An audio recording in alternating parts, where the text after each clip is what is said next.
all of the terms of an offer are what make it attractive, not just any one particular piece. So when a buyer comes to us and says, hey, we're going to be paying cash for the home that we purchase, in their minds, they feel like that gives them some type of leverage. And while it's possible that it does give you some leverage, it's also possible that you've overguessed just how much leverage it gives you. For instance, we have a client very recently whose strategy was to go into placing offers on homes, and in multiple offer scenarios, okay, which is not all the time, but in the multiple offer scenarios that we were in, they were only offering $1,000 more than the asking price, which in a multiple offer situation is probably not going to win you the deal. Just because you're paying cash, the seller is probably more interested in an extra $10,000 than they are over the fact that you're paying cash, right? So you have the price, you have how long or how quickly are you willing to close, you have other contingencies like inspections, things like that. If you're getting a mortgage, obviously all of those types of things bundled together make the terms of an agreement of sale.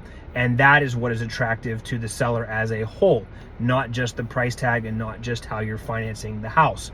So on the flip side of that, we had buyers recently who were in a multiple offer situation. They were also cash buyers, and they went significantly over the asking price in the multiple offer scenario because they had to in order to compete with the other prices. And yes, their offer got accepted, not just because they went how far over the asking price they went, but also because they were paying cash in addition to their price. So, there's a phrase in our business, cash is king.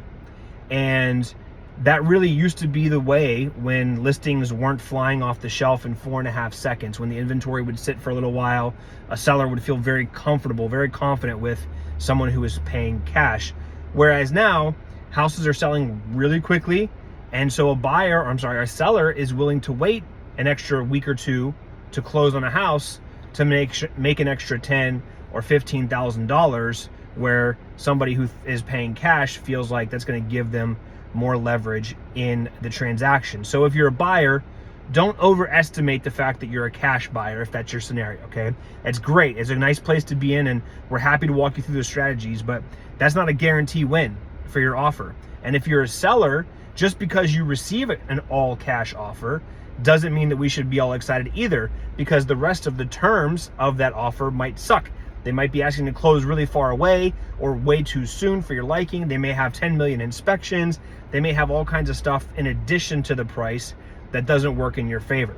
So cash may be king, but not always.